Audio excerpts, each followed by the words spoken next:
You are now watching On Point, a news and public affairs show from California State University, Northridge. Welcome to On Point. I'm your host, Mark Monroy. Today we will talk about how easy it is for minors to get their hands on e-cigarette products.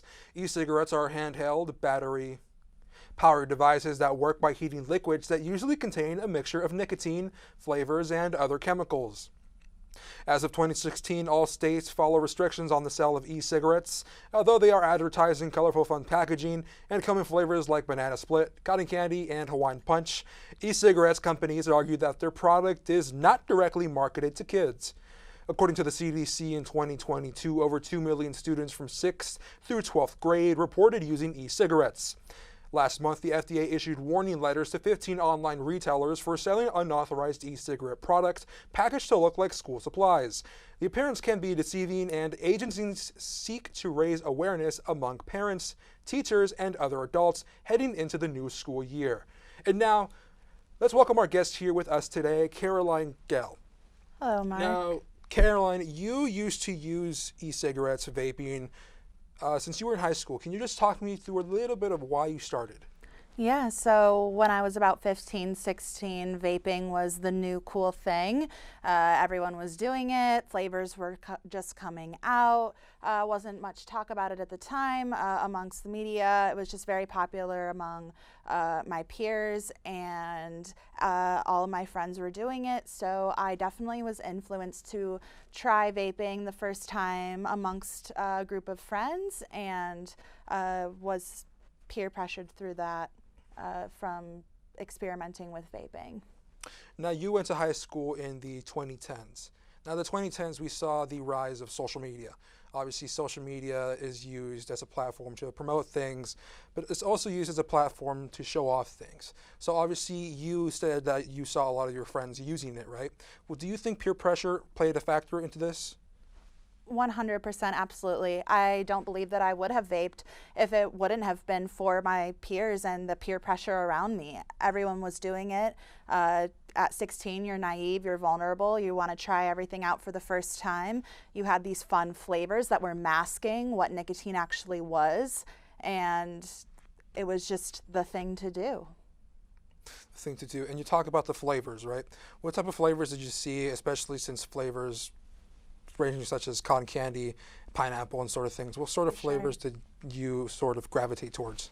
I really liked personally the apple flavors, any of the sweet flavors. They'd had, I'd probably say over 50 flavors. You'd walk into the shop, you could really get anything that you wanted, from sweet to spicy to really from cinnamon flavors to candy apple.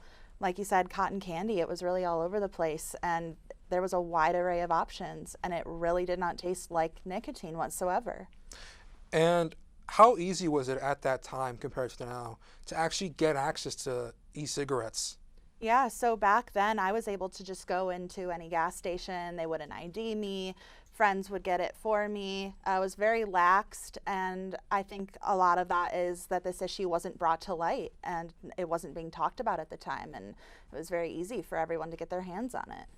And you said markets didn't use ID at the time. No, they did not. They weren't IDing any of us. We'd go in constantly. There were specific places everybody in town kind of knew where you went. Same within college.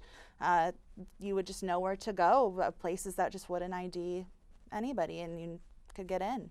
Now, how would you compare today's vaping compared to the time where you were in high school as vaping?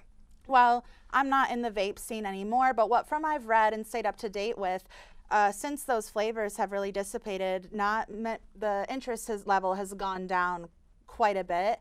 I'm not obviously in that environment anymore, but I would assume that the hype and seeing it all over social media has dwindled down in the last 10 years. And you currently work for a hotel as a marketing, right? Yes. Do you see any sort of this in the workplace or in the hotel? Not e-cigarette vaping. I do find that we do have physical cigarette in a smoking section. People could be vaping, but nobody that I'm personally around seeing. And I definitely notice as well, just outside of work, on the streets in general, I've definitely seen less people across the board, even on social media. So you feel today is technically more scrutinized than last in the last couple of Absolutely. years. Absolutely. It's much more scrutinized. Back in maybe even 10 years ago, it was a lot more normalized. People were seeing it as, oh, we're stopping cigarette smoking. This is a new alternative. But in return, it really was catering to the younger generations who like that sweetness and those flavors.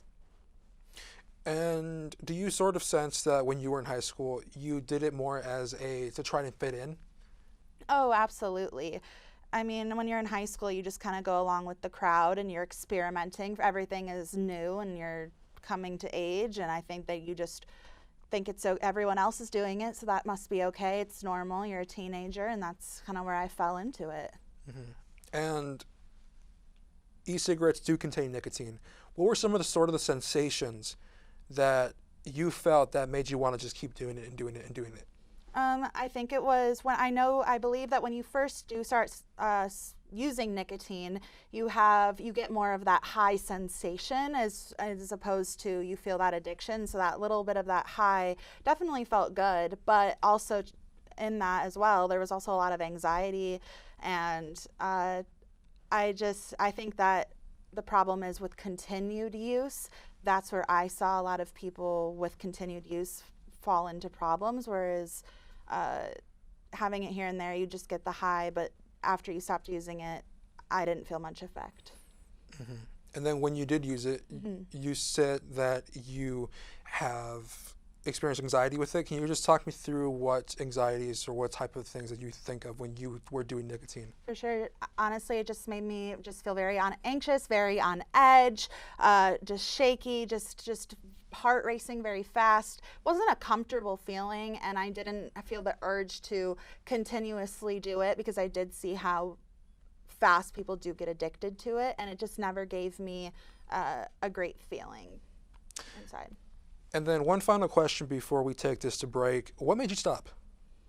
I think just getting older, going into college, seeing that I don't really need to do what my peers are doing and that it's not healthy for me and that I just didn't really have an interest in it.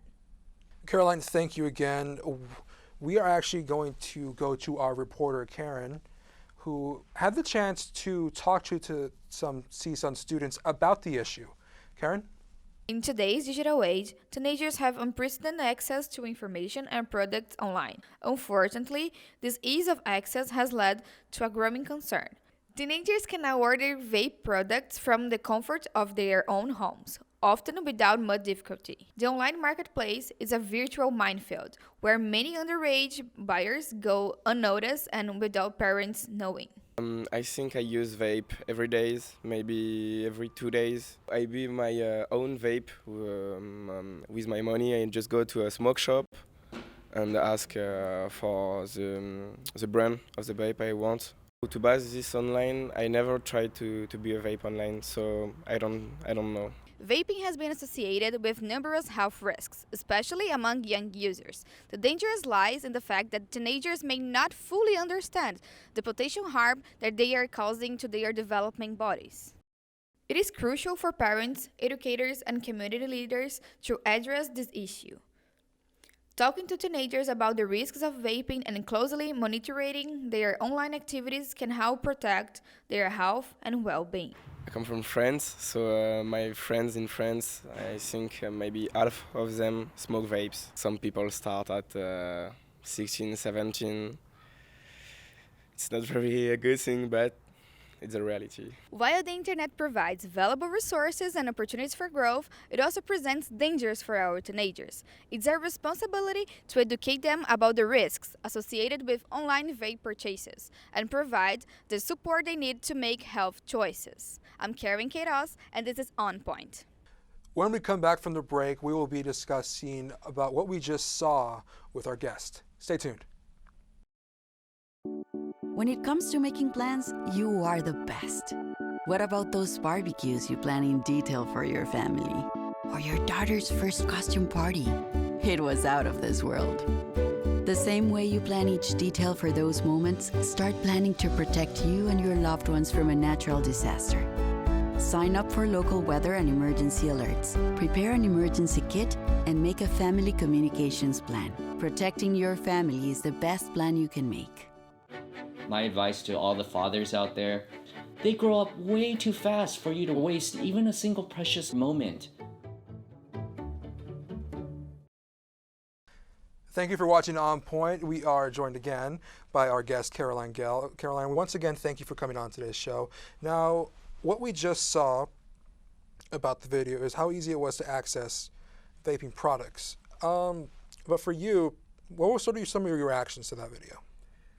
You know, I think that my first reaction was definitely the interview, the person that was being interviewed, definitely young in college, and how normalized vaping really has become. And I think a lot of that is due to social media. As he kind of said, it's just kind of the norm these days. And I think social media has played a big part in it being normalized. But at the same time, are parents aware of the health concerns that are causing it? Is the awareness being brought across the nation? I'm not sure, but that definitely provokes some thought. And then how do you think sort of parents feel about this, or do you think they are sort of aware of how easily they're getting access to this or not? You know, I think that just definitely depends on the parent. I think if a parent is very involved and educated and they're staying up to date, then they might be aware. But there's a lot of people out there who may not be aware, and that's and I think they don't know what their children are doing in high school or what they're out doing. Or once you even turn 18, you're an adult and you make your own choices. So I think it's just keeping people informed and educated on the risks that come with vaping and what it can do long term into your health. And then speaking of the risk, obviously e-cigarettes have chemicals that most people just can't name. So did you experience any risk yourself when you were doing it? Or did you notice anything changing? Definitely just felt my lungs uncomfortable. I don't think that I vaped long enough to notice a huge difference, but I also think there could be a lot of underlying chemicals that could affect you later down the line that you're not even aware of, or things happening inside you that you might not physically see or feel, that you just don't know that that's affecting your body. And again, I just think in the lungs definitely could feel it, and yeah. And then for the people that did vape that you saw in high school, did you notice anything different from them before and after? Not necessarily maybe within them, but I definitely noticed the addiction and how it really did overcome their lives, and it has affected them because of them starting in high school and it tailing into their 20s and their later 20s, and how that's affected them because they are so addicted to nicotine because of this vaping, and essentially because of those flavors being so accessible.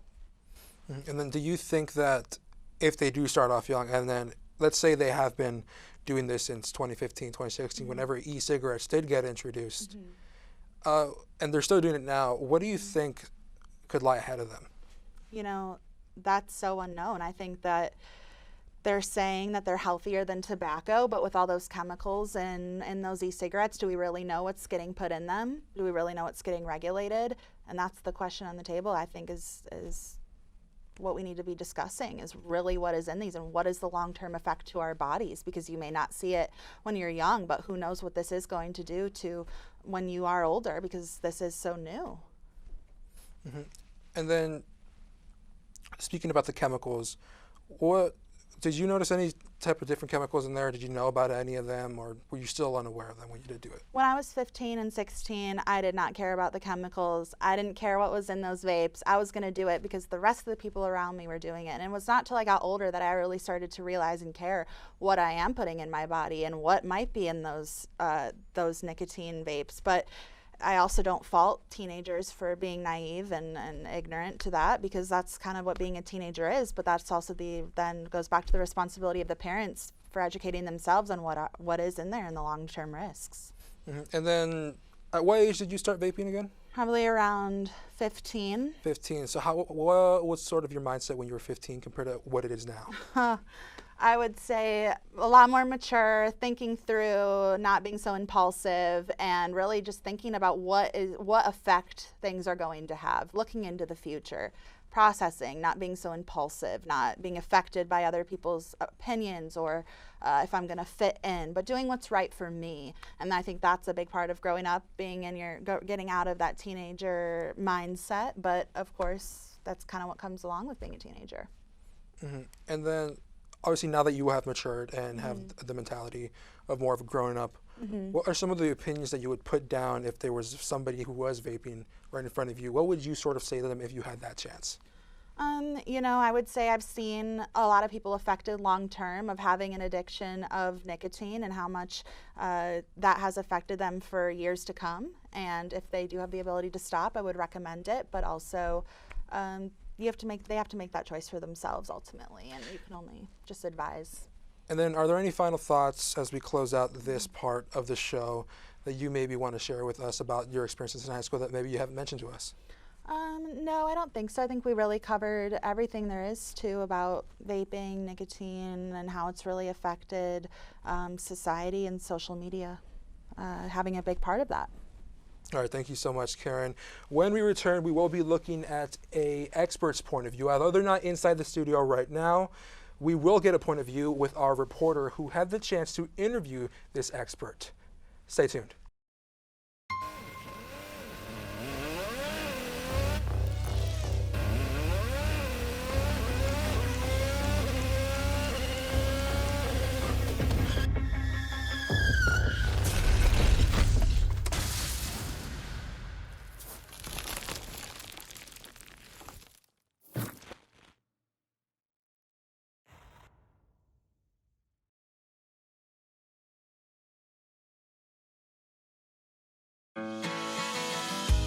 Got a new house.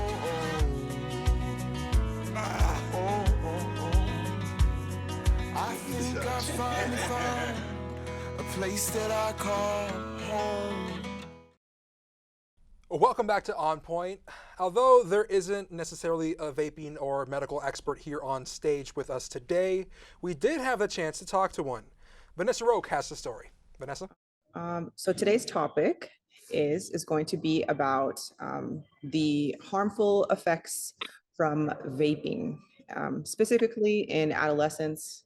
What is your experience with seeing any patients suffering from this addiction with vaping? There are a lot of patients that come after many years of either smoking or vaping.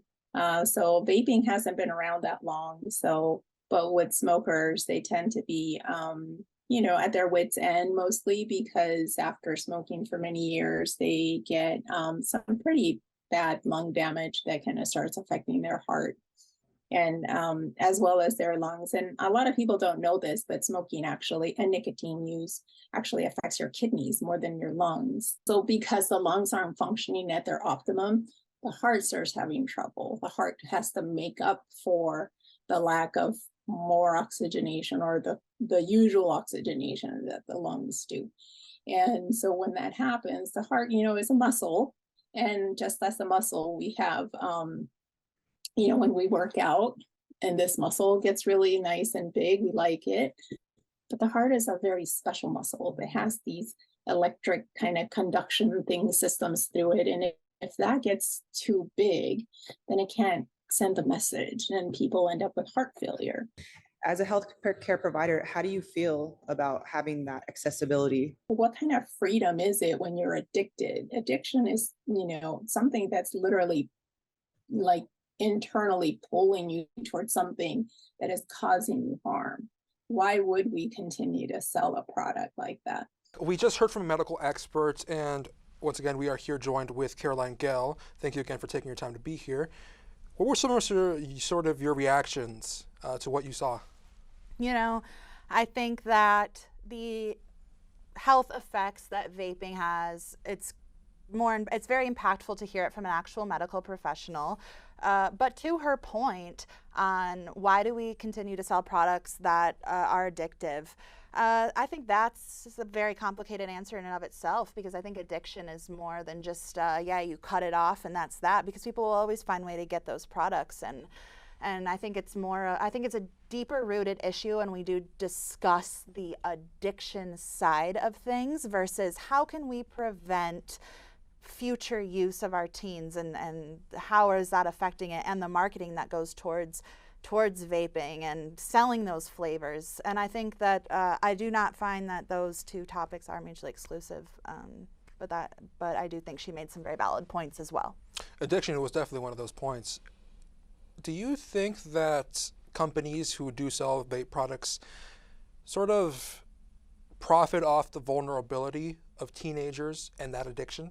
Absolutely, and I don't even think that it's just teenagers. I think that that also extends into every other person in the planet who has a smoking and cigarette addiction, which, that didn't really get denormalized, or that cigarettes were normalized until maybe early 2000s, maybe even longer than that, and then these e-cigarettes came out. So you really have, it's not just teenagers, but they're putting money before the thought of other people, and it has gone on for such a long period of time that it's in just this cycle of how do you stop it. But I do think that a great first step was eliminating all those flavors, because that does decrease that demand, and ultimately teenagers, that's what they're looking for. Mm-hmm. And while these companies continue to market it, and there's a lot of also counter kind of marketing. I've seen multiple commercials where they call it, instead of a breath of fresh air, a breath of stress air. What would you sort of say to like the marketing side of it, who are countering it?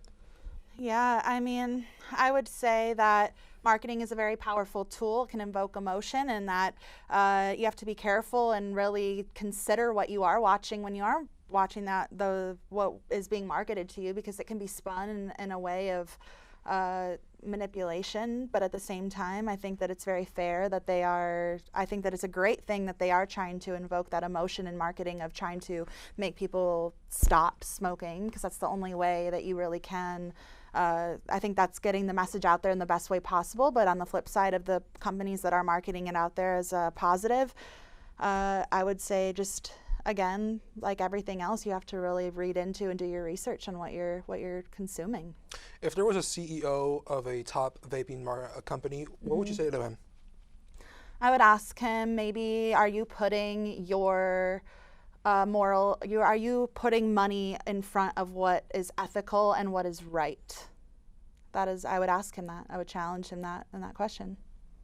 Mm-hmm. And then if you were in charge of making decisions, how would you sort of go about making the decisions for vaping?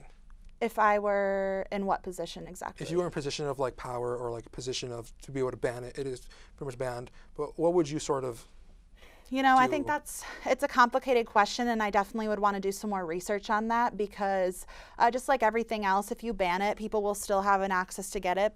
But I also think that there does need to be some step in taking in reducing vaping, especially for our younger individuals. So a few things that come to mind: one, limiting vaping on social media, possibly putting restrictions on an age limit on being able to show vaping on social media, and possibly also, just as we do have sexual ed classes, drug classes, why can't we involve nicotine and the effects in there of what we're doing in those classes for our young students? Because the majority of people do not receive that type of education. And I think it all comes down to being educated about the topic. Mm-hmm.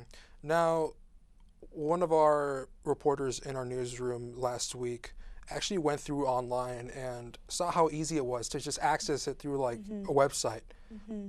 What do you sort of think of that? I think that opens the possibility of younger people being able to access vapes, and I think there does need to be a much stronger restriction on vaping and having your license. There's alcohol restrictions of what you can buy online, as well as with marijuana and other substances, and I think that should also apply to nicotine and vaping. Mm-hmm. Now let's bring it back into the classroom. There are students who actually buy e-pens that look like this pencil right here. They can easily just whip it out and just have a couple of smokes or puffs. What would you sort of say to those teachers who are kind of dealing with that, or like just trying to avoid that? That's a complicated question, because teachers, in my opinion, are there to teach, and that's getting into, that fine line of, are you being their parent, or is that their responsibility? And I think that you got to have boundaries of not being able to allow that in schools, and doing what you can in that environment to control it, because there's only so much you can do past the school hours. If you were a teacher or if you were a principal, how would you sort of regulate that? It's kind of hard to spot those, but how would you sort of try to prevent that? Absolutely. I think there should be a zero tolerance policy, and that's in schools. There shouldn't be any substances allowed, whether that be alcohol, vaping, and if that is caught, there should be serious consequences. But again, there's only so much schools can do to control within those hours. So I think doing what they can to the best of their abilities, but also I think it is very, very important for high schoolers and even middle schoolers to be educated. Again, just like we have sexual ed classes, just like we have those DARE drug classes, incorporate what the effects are, because these days nicotine is the most prominent substance that probably is being used out there, and stopping the addiction, stopping the problems that the medical professional had referenced in her videos, getting ahead of the problem when they are young and informing them before they even start is crucial, in my opinion. Mm-hmm. Now, throughout the past couple of years of my life, I've noticed, especially when I was in high school, multiple students just vaping, but the teacher not necessarily doing anything about it. Yeah. You know, if you were a teacher, what would your reaction be if you saw a kid just vaping in front of class, just without any care in the world? I'd probably call them out and say, that's just not appropriate, and I'd ask them to go to the principal's office. But I also would like to say teachers have a lot of pressure on them. They deal with a lot. I know I'm friends with teachers, and they go through a lot throughout the day, and there's only, again, so much they can control with how many students come in and out of their classroom. And again, if they're able to handle that and escalate it to the next situation, I think that's probably the best answer on what they can do. Have your friends who are teachers, have they experienced any sort of kids vaping or how they handled it? Yes, and they were definitely in a less wealthier community where it was definitely, you see it more, and that's where it's harder to control. And again, I just know from what they have told me that they handle it the best they can. They send it off to another person to escalate, whether that be a social worker or a principal, and see what that rooted cause is and why they feel the need to vape in class or in bathrooms or in school buses. Now, of course, parents do sort of have an issue in this, but they don't necessarily aren't involved in it since they kind of are unaware of sometimes. What would some of your messages be to your parents? Obviously, you can't control their child, but what would your message be to their parents to just raise a little bit more of awareness so they can be more aware of what their kids go through? Again, I don't want to tell anyone how to parent, but in my opinion, parents should be aware, educate themselves, educate their kids on what could happen. Again, you can only do so much to control, but as long as the parents are doing, in my opinion, their due diligence of informing their child on the effects of the nicotine, on the effects of vaping, long term, what could happen, why they shouldn't, and coming at it from an angle of what the effects are and why they don't want them to do it, I think that would be the most effective way. And unfortunately, we are coming to the end of our show. Are there any single final thoughts real quick that you want to share with me that you haven't so far? No, I don't think so. I think we've really covered our bases and talked about a wide array of topics about this matter. All right, Caroline, we want to once again thank you for coming into this show. Thank you so much for having me. You've been watching On Point. Thank you for tuning in.